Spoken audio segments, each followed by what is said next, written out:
So, you are new to Uboat and you don't know even where to begin. Well, here you will see very useful tips for beginners that once you learn, well, your perception of the game and your enjoyment of the game will increase by a lot.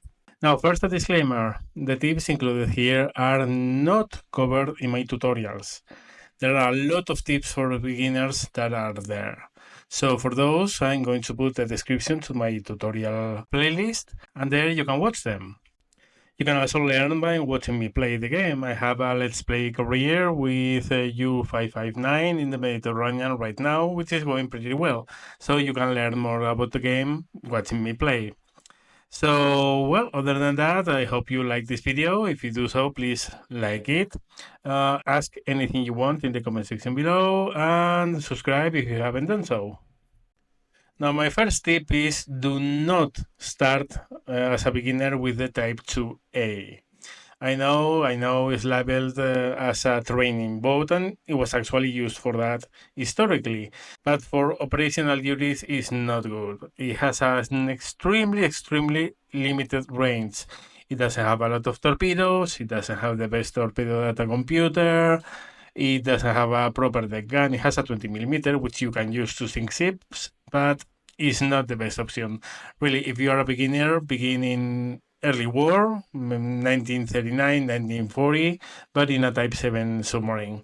I've seen a lot of people complaining about U-boat because the first thing they did was to begin a career in a submarine that was only for advanced players. Once you are familiar with the game, the way the mechanics about fuel work, and when you know the limits of the submarine, it's a very fun ship to sail, but not for a beginner.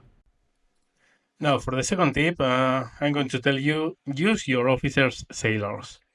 Now, if you don't know yet, each one of your officers can have 1 or 2 sailors attached to them, and those will increase their efficiency in whatever task they're doing. So, for instance, if you have a leader on the bridge and you have 2 sailors with him, your visual detection range will be increased. If he is in navigation, well, the navigation score will go up faster as he is calculating your submarine position. So it takes less time to reach a 100% navigation score. Also, if you have an officer with 2 sailors on the navigation spot, your fuel saving will go up by 20%. So your range will actually increase. There are other ways to increase range and to save fuel, but this is a very efficient one. When an officer is reloading a torpedo, if he has sailors attached to him, they will do the duty much faster and much quicker. Now, a very important one, and this is capital, believe me, do this. I mean, always have 2 sailors with whoever is at the engines. Because an officer who is working on the engines attached sailors first enable faster speeds. Without an officer and no sailors, you only can go to standard head.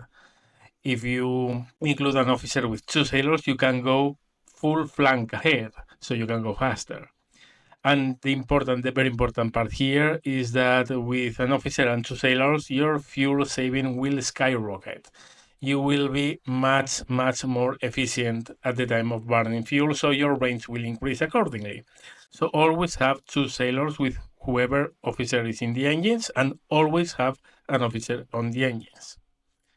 And finally, on radio and hydrophones, when you have you only need to have 1 sailor.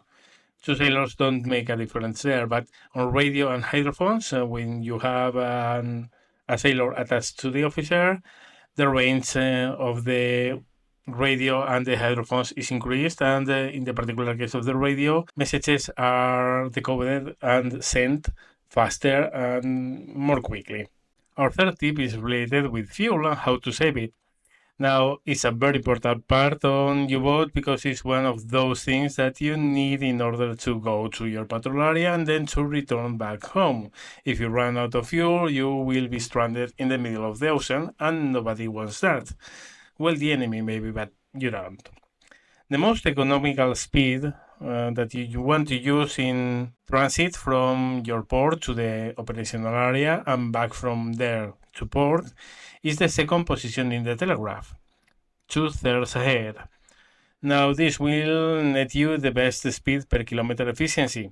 If you go faster, you will go faster, but you will be burning more fuel per kilometer. If you go slower, which is 1/3 ahead, then you will be going very slow and your efficiency won't be as good as with 2/3 ahead. So always use 2/3 ahead when you are moving from position to position and you are not in a hurry. Now, tip number 4 is to listen for contacts. Now, one of the biggest gripes of people coming to the game for the first time is that they have trouble finding enemy vessels, and that's because they stay on the surface all the time. Now, the trick here is to, on a regular basis, you need to dive and listen for contacts. Your hydrophone range is much bigger than your visual range. So, set yourself a timeline. Maybe one time it's 6 hours, one time it's 12 hours, whatever.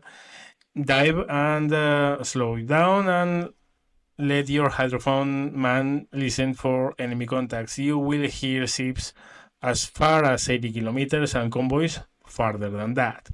So in order to find targets, dive a lot. Now you can automate this using the dive schedules in the crew management area.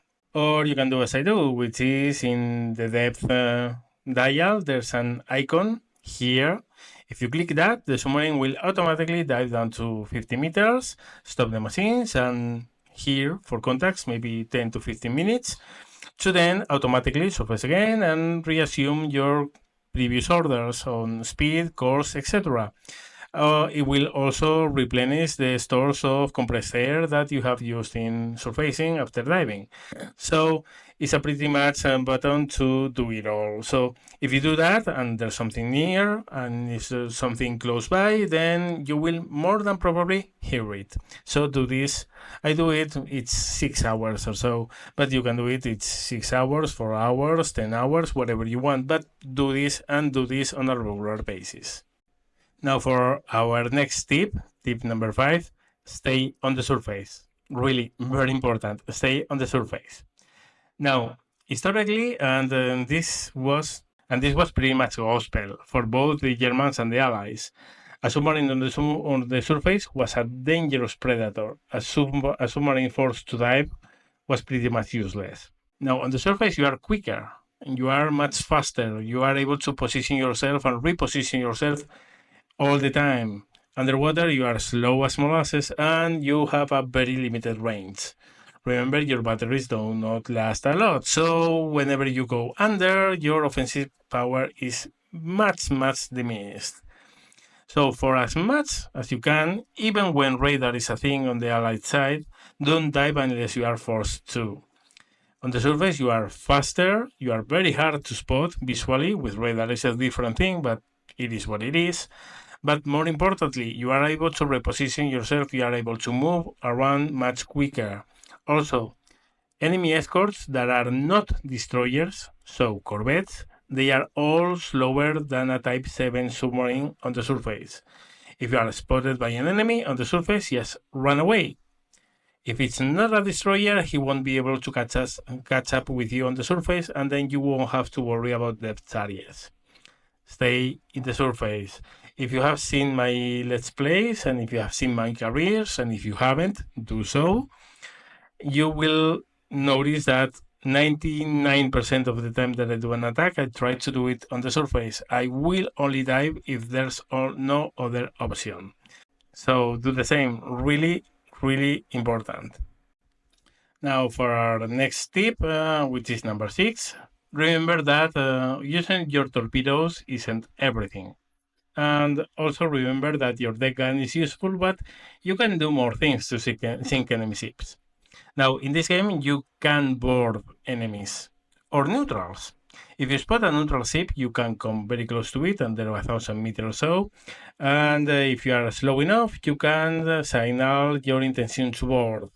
The neutral ship will have to accept it, and then you will send a boarding party on board where you can inspect its cargo, inspect its papers, and if they are carrying contraband, or if their papers don't match up, or if they are openly going to the UK, then you can freely sink them, even if they are neutral. Also, you can do this even with enemy shipping. If you find an enemy transport which is sailing alone and you come close to it, you can send a signal telling them that you are about to attack. Most of the time, they will abandon ship and leave a very easy target for you to sink. If they don't want to, they will begin zigzagging, and then you can gun them down with your deck gun. So it's a very good way to save torpedoes. Also remember, if you are aboard an enemy ship and you have a stick of dynamite, you can use it to sink the enemy ship without using your deck gun or using your torpedoes. It's a very good way to save ammunition. And also remember, there's a skill for mechanics that allow you to sink enemy ships without the use of a stick of dynamite. So if you don't have sticks of dynamite, you can still sink enemy ships that you have boarded. Tip number 7 is about manual torpedo shooting. Now, I know you think I'm a beginner, torpedo launching seems very complicated, I'm going to let the crew do it for me. Well, let me tell you, this is not a very good solution in many ways. First of all, the crew is not as fast as you are at the time of calculating a solution to hit a target. They also aren't as accurate and precise as you can be with very little work on your part. I mean, once you get the grip of it, it's really easy to aim torpedoes using the submarine's TTC. But also, when you are against a very large convoy and you want to target 4 enemy ships to send 1 torpedo to each one of them, if you do it manually, it's almost instant. You can do it really quickly. I mean, it's very easy once you understand how the torpedo data computer works. So my advice and my tip will be see my TTC tutorials. The link is down in the description. They are both in my tutorial playlist. Watch that. Watch gameplay of myself or others using manual targeting. And do it yourself. Don't rely on your crew to do it, because once you are facing a big convoy and you want your crew to aim at 4 different targets, it's a mess. It's a complete mess. And again, they take a longer time than you do, and it's not as precise as you can be. Now for our final tip. Tip number 8. Always try to execute 90-degree attacks. Whenever you are approaching a target, try to measure its course and speed and position yourself so you are attacking in a perpendicular course to that of the target. Why? Well, for several reasons. The first one, and is particularly related with the previous tip, manually aiming torpedoes. One of the things that you have to find in order to attack the enemy is its angle on bow. Well, the angle on bow is really easy to calculate if you are in a 90-degree attack, because it's 90 minus the bearing of the ship relative to you. So if you are in a 90-degree attack and the enemy is 70 degrees of your bow, its angle on bow is going to be 20. If it's 45 degrees of your bow, its angle on bow is going to be 45. If it's 20 degrees of your bow, its angle on bow is going to be 70. As you can see, it's pretty second nature to find the angle on bow of an enemy if you are in a 90-degree attack, so try to do it as much as you can if you are executing a torpedo attack. This is also pretty important because German impact pistols for torpedoes, particularly so in early war, are much more reliable if you hit with an angle of close to 90 degrees, and in a 90-degree attack you are going to probably impact very close to 90 degrees. And this is pretty important to avoid that. German impact pistols were very unreliable at the beginning of the war if they hit the target at anything that wasn't a 90-degree hit. So by attacking on a 90-degree attack, you are killing 2 birds with 1 stone. You make it much easier for yourself to execute the attack because the angle on bow is very easy to find, and you increase your reliability of your torpedoes. So for as much as you can, do 90-degree attacks. Now, if you don't know how to execute such attacks, you can check my Let's Plays and my careers. 99% of my attacks are 90-degree torpedo attacks. You will see me setting the attack, calculating course and speed, putting myself in the proper place to execute the attack, turn the submarine to go into the attack, and then actually fire the torpedoes when the time comes. So yeah, for as much as you can, try to execute 90-degree attacks. It's not a must do, because you can do an attack at pretty much any range you want. The torpedo data computer allows you to do so, but it's by far the simplest method to execute attacks. So there you go. Those are my 8 tips for beginners. I hope they really help you at the time of playing Uboat and doing well with it. If you like this video and you found the tips helpful, please like the video. If you have any doubt and if you have any question, just feel free to post it in the comment section below. Also remember to subscribe if you haven't done so, and check my other videos and tutorials, because if this has helped you, the others will also do so. Thank you very much for watching and see you later.